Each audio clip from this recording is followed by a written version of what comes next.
NASCAR President Steve Phelps joins us now on the Marty Smith podcast here at Daytona International Speedway. And under his watch, the sport has really done a great job of evolving. And I want to start with evolution because it's really difficult, especially in today's world, to grow, evolve, expand while also staying rooted. And you, Steve O'Donnell, Ben Kennedy have tried so hard. You have made it a concerted effort to find that balance. What's the balance? So I think for us, the good news is I hear from a lot of people, hey, you're catering to a new fan and you're forgetting your old fan. That's not true. Our loyal, avid fans who have been with us for decades, we want to make sure we serve that fan the way they want to be served. And the first way to do that is go to places on your schedule where you haven't been before, so schedule variation. The second is have an amazing new car, right? This thing it's badass, looks right? Badass, man. Yep. It's a sexy showroom car is what it is. And we do it that way, and then we serve the fan wherever they are, right, with content they want to see. And that's that's important for us to make sure that we're doing that because we actually need to serve both. And until we get to a place where fans tell us they don't want schedule variation, they don't want to go to short tracks, they don't want to go road course, we can pivot, right? And because we're here to serve them. That's our entire job. What's your relationship with that next gen ride been like? Have you been inside it? Have you gotten to feel everything it has? I don't go into the car. That's probably best. I don't, I haven't had a ride along at this particular point because we don't have enough to have a ride along, but because we need all the cars we can get. Listen, the car is phenomenal, right? I mean, the sound of the car, the look of the car. It just looks great. And I was super skeptical, Steve. I'll tell you, I'm old. And so I'm like, I don't know I'm about not sure this. what that makes me, but that's okay. I don't know what like this, where the number positioning, I don't know if I like it. I don't know, sponsor down the side. Like, I'm an old man. But watching the clash and the track level television shots, I thought it looked awesome. Yeah. I was instantly shifted from skeptical to believer immediately during the clash. I thought it looked so good.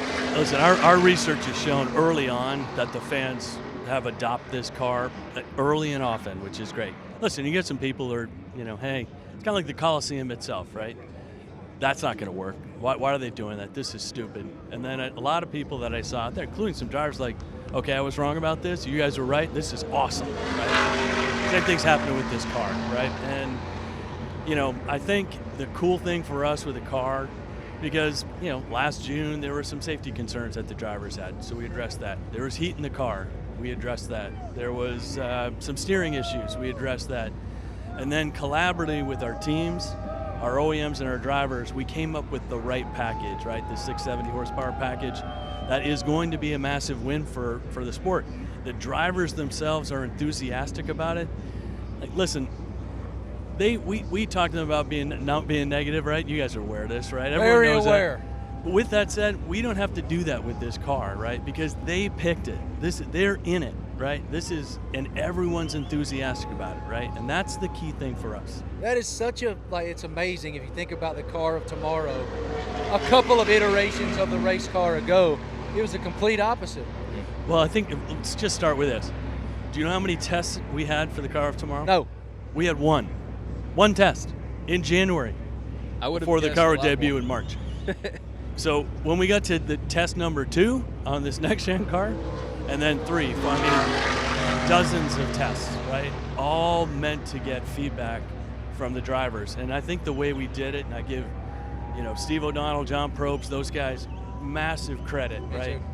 But they got us to a point, and then it was really the drivers and the teams that then got it over the line, frankly. And that's when our industry does these things the best, is when they come together. You got the new ride coming off the clash. We've spoken about a different type of energy here. It's my first time. But for you, what has this so far weekend felt like? Yeah, for us, this is always a phenomenal, it's always special. Feels like coming home. It does. It's just amazing. Come through the tunnel. Listen, I work across the street, so I can still say I want to go through the tunnel, but that's all right. But there is a different energy level. There's always energy here. there's so many positive things that are happening in the sport, and this is a sport that feels good about itself. You know, we're a sport, you know, frankly, when things are really hard, we come together, right? We do. So COVID, shut down, industry came together, and we solved for it, we fixed it, first sport back to competing, right? The car itself, some issues around it, comes together and we fix it. The Coliseum, great energy coming out of it. So last year, Tuesday before the Daytona 500, ran the Clash in the road course. I thought it was good, right? Some good racing. Having the Coliseum deal and 6 hours on Big Fox, it makes a big difference for us. So the pre-promotion for the Daytona 500 is something unique and special. That's what's causing the energy level to go up. And it's palpable. Everyone in this industry feels it right now. So, and it really starts with the fans. I mean, this place is general admission. We were sold out mid-January, earliest we've ever done that in 50 years. 50 years. And then we can't get another human in this place, right? Standing room only's gone, camping's all gone, everything's gone. All of it. Suites, they're all gone. And that's awesome. I think it speaks volume to where the sport is right now. So for people watching or listening who may not understand your pedigree and your background, you brought knowledge to NASCAR from other major sports, including the National Football League. NASCAR is a very different animal. What was the transition process for you coming from the National Football League into this? That's a good question. I will give you a truthful answer. So I think, because I was lying to you about everything I just said before, it was actually a really easy transition for me. I'll tell you a quick story.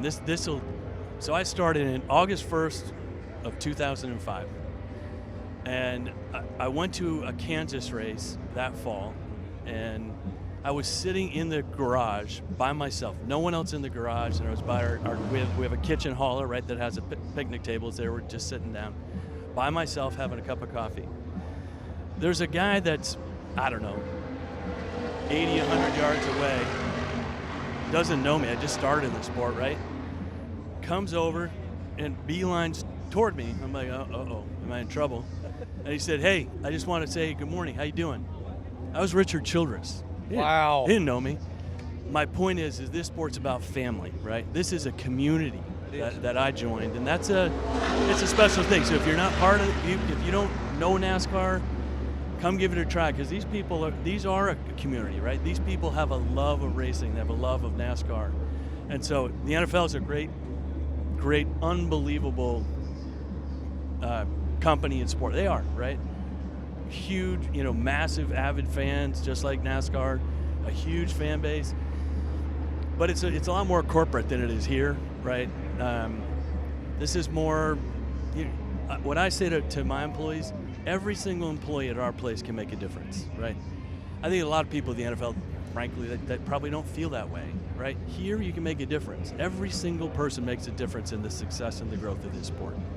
It's been remarkable to watch. I've been around for a long time too, and to see it at its absolute trajectory like this around that time when you came in, that 04, 05, 06 minute was top of the world. Crazy television ratings, track expansion, schedule expansion, expansion and growth of advertising dollars and network television and the whole thing. Again, it goes back to that very finite balance between let's maximize the moment, but let's try not to change our authenticity. It's so hard to do. And I am grateful as a fan of this sport and somebody who's lived it for a long time that you, Steve O'Donnell, being that group of people that is under your stead, it was a decision to go, we got to go back. We got to make sure that we're collaborative in every avenue. It makes a difference, right? Huge difference. When you're not, so for me, the most gratifying point is, if you're going to be completely honest, you talked about going like this, right, in the early 2000s. We were, right? No doubt. And then got to 2009, and from 2009 to 2018, it was just kind of a slow, steady ratchet down, frankly, of the popularity of the sport. Yep. Lots of different reasons, which we won't get into now. But since 2019, we are going back the other way. And the trajectory of the sport today, 2019, 2020, 2021, and now into 22, we're going the other way, right? While other sports, frankly, a lot of them are struggling. TV ratings, attendance, we're going to be up significantly in our TV ratings this year. We're going to. Oh yeah, no question. The goal here is every single facility we go to will have consumer numbers that will be better than last year, which almost all of them, with the exception of maybe 2 races, were better than they were in the equivalent in 2020 or 2019. And that's what we need. That's what we do. And the industry coming together allows us to do that. Was there a specific line of demarcation in 2019? I think we did in 2019, Marty, is we got a whole lot better at really connecting or engaging our existing fans. Yeah. You can only do that for so long because, it was a fan base that was, primarily white and aging, more male than female. But the decisions that we made in 2020, the banning of the Confederate flag, the stance on social justice, and then the DE&I things that we did from there, and being the first sport back, and the first sport back with fans, and then the other thing, schedule variation in 2021, and now this new car. So it's just, there's a wave of positivity that's happening in the sport. So 18 was tough, right? So a lot of the same people were here doing some of the same things, but there's been a significant change, and you can feel it. I've asked everyone in this chair today one question. Talladega Nights or Days of Thunder? I'm going Days of Thunder. I think, listen, Talladega Nights, there are some funny lines in there that we could go at it right now. But I think that how the sport was portrayed in Days of Thunder, right? So, it's Top Gun for stock cars, right? Yep. Was fantastic. It just, we've got some things that are on the horizon from a movie standpoint, which we can't get into now, but we're going to have some other cool things that are becoming, which is good. So, that's what I wanted to. I've seen you speak about F1 recently, and obviously they have a very successful documentary series that is tremendous. It's well done. So good. What do you think, hypothetically, production like that could do for your drivers, your teams? Well, listen, I think it's really important. So, on the 23rd of February, Netflix is going to put the Bubba Wallace docuseries out, which I think is going to be really great for Bubba. And it's going to be great for the sport. I think it's going to be an honest portrayal of where the sport is today. A broader series, which we actually started we've already started shooting. Well, I don't, because I wouldn't know what to do. But I think it's going to be great for our sport. Because we've got, as Marty's knee deep in it. We got great athletes with great personalities that have some unbelievable stories. And then you put them on a short track or put them here and they get angry with each other, and that makes for some great drama, both on the track and off. What's the most difficult decision you've had to make in that role? As president of NASCAR? I think the most difficult decision was banning the Confederate flag. I think for some people, they're like, well, you're just turning your back on your roots. That's what you're doing. Which is not a true statement, right? Because most of the fans here, Marty, you've been here. Were there some Confederate flags? There were, right? And when you saw the Confederate flags, it said, to some people, I'm not welcome here, right? So we needed to make a determination whether we are going to appeal to a much larger fan base or not, right? And so the decision was made, and got my senior team together, and then they all said we think this is the right thing to do for our sport at this moment in time. And then got Lisa Kennedy and Jim France are our owners, and then called Marcus Smith and the other track folks where we race and say this is something that's important for our sport, and we're going to ban this flag, and we're going to do it. It's going to sound ridiculous, but we did it in a day. Right. The decision was made. We implemented, made a decision, and put out, a release and a statement that same day. That's how quickly it went. Now, there were lots of discussions for a long time. And that was important, right? So discussions with Bubba and discussions with others that had an opinion about the Confederate flag. But I think that was probably the hardest decision. But it was the right decision, and we've seen the fruits of the labor already of that decision. I knew it was going to be good for our business. I didn't think it was going to be good for our business that quickly. I mean, it was literally a sea change that happened in the sport, where people, younger people of color said, you know what, I'm going to give this a shot. I didn't think this sport was for me, but I was wrong. And I've heard that again and again and again. That part's gratifying, but yeah, it's probably the single toughest. I mean, you speak about the instant feedback you get. Obviously, part of that is from social media, from your audience, from your drivers. What's been the toughest thing you've had to learn about where media is today, about how fans can engage with this product? I think, listen, social's tough, particularly certain like you're not making channels TikToks. No, I mean, well, we do have people. I don't. So, and I haven't been on Twitter in probably 2 years because most of the time I go in there, people tell me how stupid I am. But really smart move. It's really brilliant. smart move. There's some nice haters. So you talked about moving the number. Had this O'Donnell sent this to me. It was to him and to myself, and for some reason Joey Logano, and it said, "For moving the number, F you." But I'm like, we moved the number. Yep. I mean, and that's how passionate our fans are. Yeah. But I think, listen, social media has a place for sure. How we check in with our fans is much different to really get a sense for where they are. So social is super important, with the different pieces. Like, so TikTok, obviously, to younger folks, Snapchat, Twitter, Facebook, those are all important elements, and we'll continue to do that. But really what we do is get some fan feedback around. We got a fan council of 10,000 fans. Most of them are avids by design, so we can hear what they like, right? And then when we'll interview fans here, something we call our GEM survey, to make sure that we take the pulse of how things are going, with our fans, what they like, what they don't like, how we can improve. But the fan feedback is critical to the decision making that we do. All right, we'll get you out of here on this. We've kept you for 100 years here. As I look out to the horizon for the sport, not only from a professional perspective, but from a fan perspective, you're right. The trajectory is very good.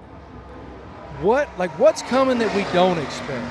In your dream as the president of NASCAR, I know sports betting is going to have a massive impact on this sport, but what are the things that are coming that maybe I don't see? So I think the tough thing about answering that question, Marty, is in some cases we just don't know. Right. But it's an overarching philosophy we have as a sport right now, and I mean everyone in this sport, is that we are going to make bold and innovative decisions that will help make this sport grow, to engage our fans in a more meaningful way. So we'll continue with schedule variation. We'll consider, different power plants in the car, zero emission fuel potentially, sports betting, which we're already doing in a big way. We're just going to continue to push the envelope, and if we do that, we're going to keep growing. It's going to require significant investment, right? And that's what we're willing to do. We're going to invest in the sport. We're going to invest in our fans to make sure that what they have here is something that's special and unique when they come to a race. Kurt Busch was telling us just a minute ago that the driver council might be pushing for a new OEM. Well, we are certainly in discussions with some different manufacturers at this particular. I love to hear it. That's great. So we're good. We're making some progress there. There'll be nothing to announce today, but we're excited about it. Thank you, brother. Love your insight. Appreciate you, your time. I know this is such a busy week for you. It's all good. Appreciate you, man. Thank you, fellas.